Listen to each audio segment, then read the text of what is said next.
Tristen Newton player comparisons. I'm excited for this one. I am very high on this player. Best case and worst case, Brian and I are going to try and convince each other that our comp is better than theirs and come up with a consensus by the end of the video. What is the best case player comp that you have for Tristen Newton? I think best case is DeLon Wright, another bigger point guard who does a little bit of everything. Isn't necessarily great at any one thing. I don't think Tristen Newton necessarily is, but he carved out a significant role at UConn, was a first team All American because he did everything and did what his team asked him to do. DeLon Wright has done that, did that at Utah in college, has done that throughout his NBA career. I think it's been about a decade now that he's been in the league. Like he's carved out a really nice career with just his positional size and ability to do everything. I think that's the path for Newton to follow. Okay. I am curious if you'll say your player is better or worse than the player I'm going to compare him to. Pedigree wise, I think my guy's ceiling is higher, but he's kind of underwhelmed in his years in the NBA thus far. I went with Jalen Suggs. Now, Suggs was supposed to be like a lottery pick, maybe superstar guard. Yeah. 6'5", 200-pound guard. Since he's been in the NBA, it hasn't really worked, but the sell on Suggs was like, he can do a little bit of everything. He probably isn't going to lead the league in assists, but he's a good playmaker. He's not going to lead your team in scoring, but he can score. He's not a knockdown shooter, but he can shoot, and he just impacts the game in little ways. To me, I honestly feel like Suggs has played about as worse as he can through his career thus far. He had a good year 3, but I think that's sort of the role for Newton is like, Yeah. maybe he's like in your guard mix, and then 3 or 4 years in, he starts to blossom. Yeah, I think I know injuries have limited Suggs' early impact in the NBA, right? Because he's still on that rookie deal. But I like that a lot as a best case.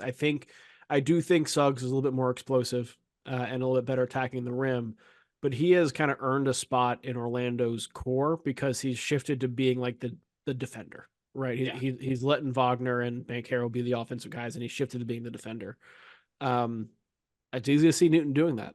It's very easy to see Newton doing that. Yeah, 2 winning players. Let's go to Yeah. worst case comp, and then we'll circle back and pick our best case comp. Who do you I have for stuck worst case? I stuck with the Magic theme. I didn't know you were going there. I think it's Elfrid Payton, a Oh. guy who came in, did a little bit of everything. Obviously, Payton had much more legitimate concerns about his jumper than Newton does, but Payton came in expecting to be a lockdown defender, expecting to be somebody who could do something of everything. He could defend, he could play make, he could get into the lane, and it just never really clicked for him. I like that shout. Am I mistaken, or did Peyton have like one super great season? Am I making that up? I think there was a year with him and Victor Oladipo where they were supposed to be great. Like Yeah. there was a breakout expectation, and I don't think it happened. Let me check. Oh, I got a stat. So Peyton, shockingly good Elfrid Payton numbers. For his career, he averaged Oh, 10, 4, and 6. yeah, Kind of crazy. I don't remember that that's at that's all. that's not a bad worst case, but he was also getting significant minutes on a bad Magic team. Yeah, And then that's true. once he left Orlando, so he was in Orlando 3.5 years, Phoenix for 19 games, New Orleans for 42. Then he was with the Knicks for 2 seasons.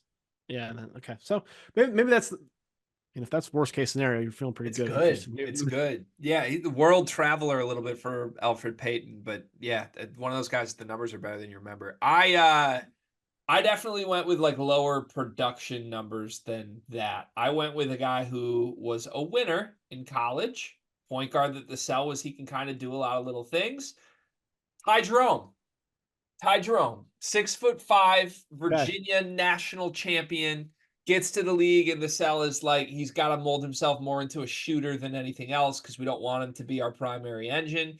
Ty Jerome had one season in the NBA for Oklahoma City. It was only 33 games, but he averaged 11 points a game, 4 assists, 3 rebounds. Every other year has been like nothing from Ty Jerome. Yeah. So I think that's the worst case. I like that much better. Jerome obviously is not the athlete that Newton is, and Newton is not like an outstanding athlete.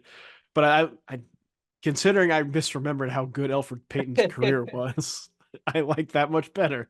Let's go DeLon Wright, Ty Jerome. We'll split the bill on this one. Let's That do it. feels good. All right. Thanks for watching this video. We got 74 more player comparison videos up on the channel leading up to the NBA draft. The NBA draft is coming up, and I've got something awesome for you. We are partnering with the people at NBA 2K Lab. NBA 2K is the best video game on earth. The people at 2K Lab are making some awesome stuff to make that game even more fun, and they just launched their 2024 NBA Draft Simulator, where you can find the official Sleepers Media big board. We ranked our top 75 players in this draft class. Me, Carter, Brian Ralph, Riley Davis. We did it together, and it is featured on the 2K Lab NBA Draft Simulator. You can take control of any team in the draft, play GM with just one click, and see our entire rankings before these videos even come out. Check out the link in the description of this video to try out the draft sim for yourself, and you can find more mini games at nba2klab.com/NBA-mini-games.